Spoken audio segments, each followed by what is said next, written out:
Selamat pagi. Di sini kami dari kelompok 10 akan mempresentasikan hasil CBL kami yang berjudul Analisis dan Eksplorasi Data Rata-Rata Upah atau Gaji Bersih tahun 2019 sampai 2023 di Provinsi Sumatera Utara. Di sini kami berlima dengan nama anggota. Yang pertama ada Muhammad Hanif Faros dengan NIM 48, Eksanti dengan NIM 1, Esteria Roha Muli dengan NIM 25, dan saya sendiri Johannes Christian Silitonga dengan NIM 43 dan Irham Namahdi dengan NIM 49. Selanjutnya akan kami presentasikan pendahuluan yang akan disampaikan oleh Esther.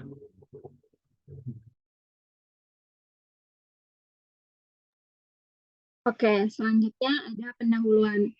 Penelitian ini menganalisis dan mengeksplorasi data upah atau gaji bersih yang ada di Provinsi Sumatera Utara selama periode dari tahun 2019 sampai ke tahun 2023 dengan menggunakan pendekatan variabel data yang mencangkup sejumlah sektor pekerjaan.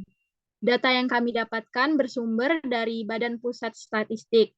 Proses analisis dan eksplorasi data kami lakukan menggunakan platform RStudio. Next. Selanjutnya ada studi kasus. Ketidaksetaraan antara tingkat penurunan dan peningkatan upah dapat dipengaruhi oleh pertumbuhan ekonomi yang tidak merata. Selain itu, adanya kurangnya kesetaraan dalam pendidikan dan pergeseran struktur industri yang dapat mempengaruhi permintaan tenaga kerja.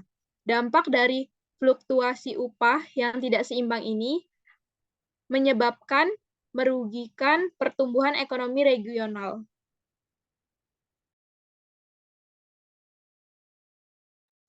Oke, selanjutnya untuk kerumusan masalah sendiri yang kami angkat ya, itu ada 3.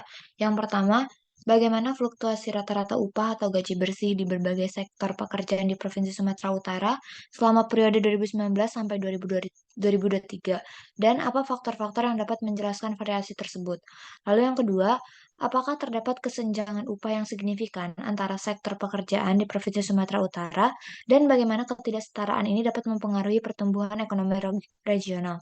Yang ketiga, bagaimana dampak dari perubahan struktur industri, tingkat pendidikan, dan pertumbuhan ekonomi regional terhadap pola fluktuasi upah di Provinsi Sumatera Utara selama periode 2019 hingga 2023. Lalu selanjutnya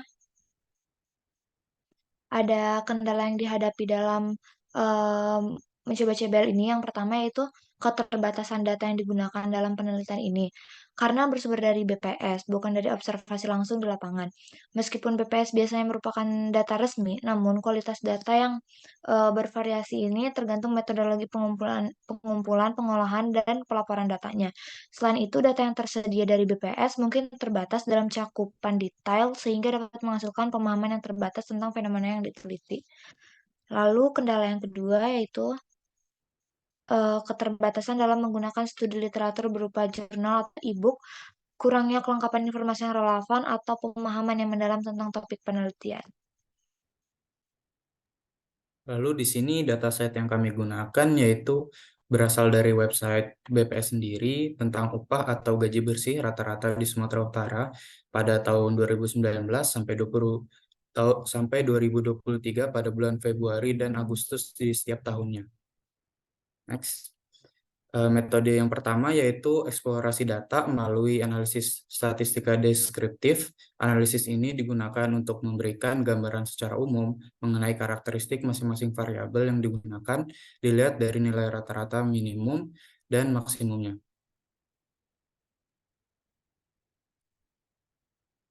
Lalu di sini yaitu data dari BPS sendiri yang menampilkan ada 7 macam jenis pekerjaan, dan dicatat setiap tahunnya itu terdapat 2 bulan yaitu bulan Februari dan Agustus dari tahun 2019 sampai tahun 2023.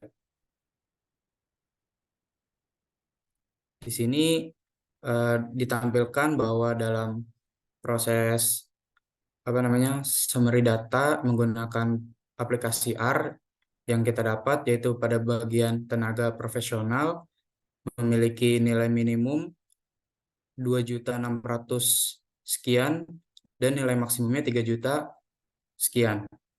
Lalu pada bagian tenaga kepemimpinan kita mendapat nilai minimum 3 juta sekian dan nilai maksimum yaitu 6 juta sekian. Pada tenaga tata usaha kita mendapatkan nilai minimum 2 juta sekian dan nilai maksimalnya yaitu 3 juta sekian. Pada tenaga usaha penjualan kita mendapatkan nilai minimum 1 juta sekian dan maksimalnya 2 juta sekian. Pada tenaga usaha jasa kita mendapatkan nilai minimumnya 1 juta sekian dan maksimalnya 1 juta sekian. Lalu pada tenaga usaha pertanian, kehutanan, perburuan, dan perikanan kita mendapatkan minimum nilainya yaitu 1 juta sekian dan nilai maksimumnya yaitu 2 juta sekian. Dan terakhir pada tenaga produksi operator alat-alat angkut dan pekerja kasar kita mendapatkan nilai minimumnya yaitu 2 juta sekian dan nilai maksimumnya yaitu 2 juta sekian.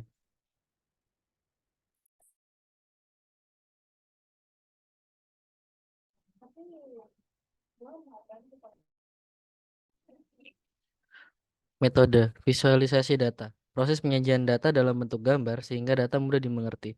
Penyajiannya dilakukan dengan berbagai metode seperti histogram, scatter plot, dan juga box plot. Visualisasi data dapat disimpulkan bahwa pekerjaan tenaga usaha jasa memiliki upah atau gaji paling kecil dibandingkan dengan pekerjaan lainnya. Pekerjaan tenaga kepemimpinan Ketatalaksanaan memiliki upah atau gaji paling besar, namun sering mengalami penurunan yang cukup drastis. Pekerjaan selain tenaga kepemimpinan dan ketatalaksanaan memiliki upah atau gaji cenderung lebih stabil. Berikut visualisasi datanya. Dapat disimpulkan bahwa pekerjaan tenaga usaha jasa memiliki upah atau gaji paling kecil dibanding dengan pekerjaan lainnya. Pekerjaan tenaga kepemimpinan dan ketatalaksanaan memiliki upah atau gaji paling besar, namun sering mengalami penurunan yang cukup drastis. Pekerjaan selain tenaga kepemimpinan dan ketatalaksanaan memiliki upah atau gaji yang cenderung lebih stabil. Upaya nyata. Peningkatan keterampilan dan pendidikan melalui investasi dalam pendidikan dan pelatihan keterampilan yang relevan dengan kebutuhan pasar kerja dapat membantu meningkatkan kualifikasi tenaga kerja. Ini dapat dilakukan melalui program pelatihan kerja, pembangunan kurikulum, pendidikan yang sesuai dengan tuntutan industri, serta memberikan insentif bagi individu yang ingin meningkatkan keterampilan mereka.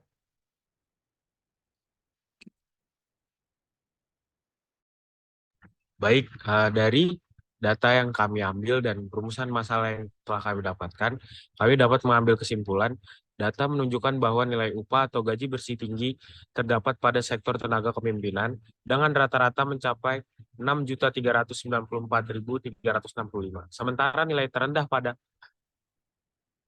sektor tenaga usaha jasa dengan rata-rata hanya mencapai 1.303.000 sekian. Dan terdapat kesenjangan upah yang cukup signifikan antar sektor pekerjaan di Provinsi Sumatera Utara. Perbedaan upah yang mencolok ini dapat mempengaruhi distribusi pendapatan dan menyebabkan kesetaraan ekonomi di antara masyarakat. Sekian presentasi dari kelompok 10. Mohon maaf bila banyak kesalahan dan kata. Terima kasih. Selamat malam.